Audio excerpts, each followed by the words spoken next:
저는 희락의 인물 중에 하나는 약간 오해일 수도 있는데 요셉이라고 생각해요.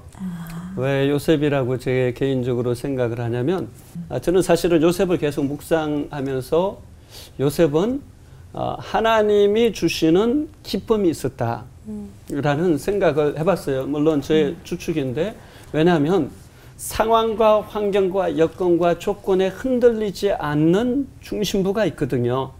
어떤 상황 가운데서든지 전혀 흔들리지 않는데 성경에 그때마다 나타나는 표현이 있어요.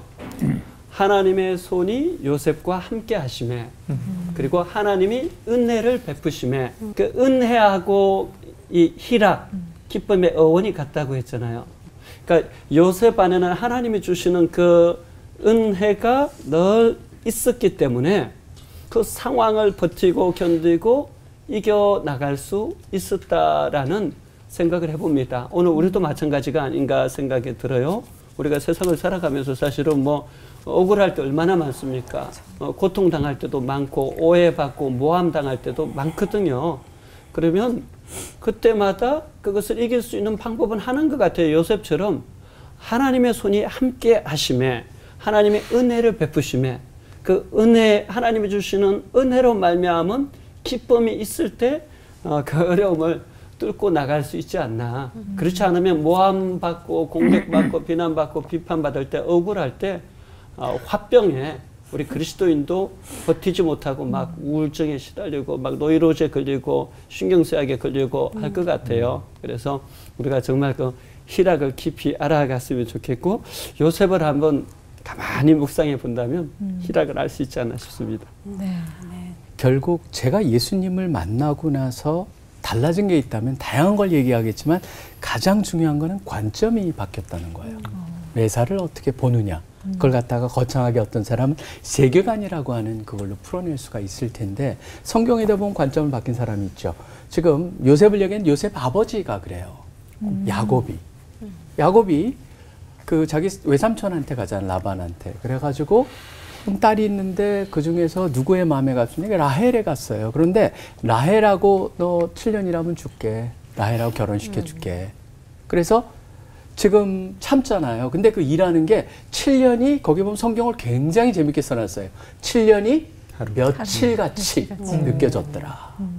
근데 나중에 레아였고 또 7년을 겪잖아요. 그러니까 제가 보면서 14년을 갖다가 라헬을 위해서 겪는데 처음 7년하고 두 번째 7년이 좀 달랐을 것 같아요, 기분은요. 근데 결국은 같은 거라도 관점이 다르다. 그렇다면은 우리가 상황하고 연결을 봤을 때 그 관점을 어떻게 보게 만드느냐를 잘 말해주는 게, 사실 제가 설교 시간에도 말씀을 드렸는데 베드로전서가 그거를 참 잘해요. 베드로전서의 1장부터 5장까지 가장 중요한 단어가 하나가 바로 뭐냐면 잠깐이라는 단어가 나와요. 잠깐. 그 고통을 잠깐이라는 단어, 그 다음에 마지막 끝부분에도 잠깐이라는 단어가 딱 나와요. 그래서 우리로 하여금 영원이란 관점에서 모든 것을 볼 수 있게 만드는. 그리고 분명한 건 뭐냐면 그 속에서도 그렇기 때문에 1장 6절에 보면 이런 말씀이 나오거든요. 고난을 너희가 잠깐 당하나 오히려 기뻐하는도다 라고 돼 있어요. 저는 그게 결국은 하나님께서 우리한테 역사하시는 거는 믿음의 관점으로 매사를 볼 때 어떤 상황 속에서도 우리는 카라, 희락, 그러니까 기쁨, 즐거움을 찾아낼 수 있게 돼 있다. 하나님만이 주실 수 있죠. 바로 그렇게 전 생각을 합니다. 33년 사셨는데요. 생활은 가난했고, 그 요셉 목수였잖아요. 마리아 유산 받은 것도 없고, 같이 목수하셨잖아요. 그러니까는 개인적으로 무슨 물량적이고 세속적인 기분을 누릴 겨를이 없어요. 또 3년 동안은 목숨 내걸고 전도하시고, 예루살렘으로 상경하시고, 율법주의자들과 대결하시고, 그리고 성경이 예수님의 희노애락을 기록하지는 않았습니다.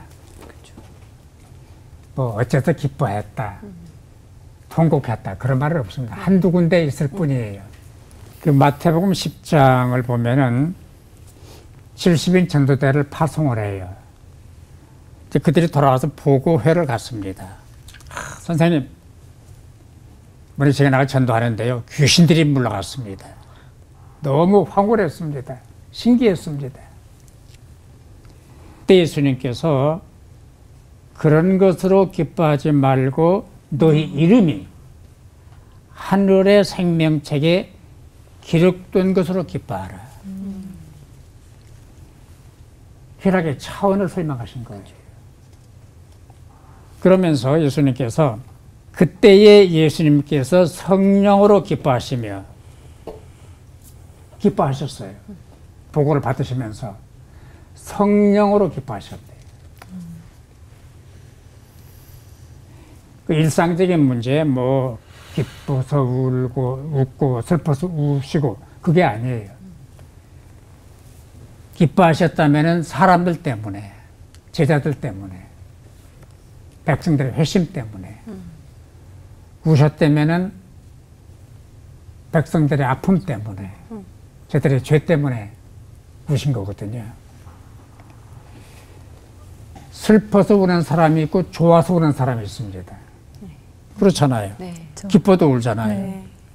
저 소녀들이 있거든요. 막 주면 기뻐요. 걔들 나한테 주는 거 아무것도 없어요. 존재 자체가 기쁨이에요. 보면 좋은 거려. 안 보면 보고 싶고. 세금 내면서 박수 치는 사람 있어요? 없잖아요. 네. 우리가 향유하고 우리가 누릴 수 있는 기쁨은 거룩한 기쁨. 그 세상과 바꿀 수 없는 기쁨. 네, 구원 사역 때문에 기뻐하셨고 또 구원 사역 때문에 슬퍼하셨고 우리가 예수님의 그 희노애락 그런 차원에서 이해를 해야 바른 접근이 아니겠는가 생각을 해요.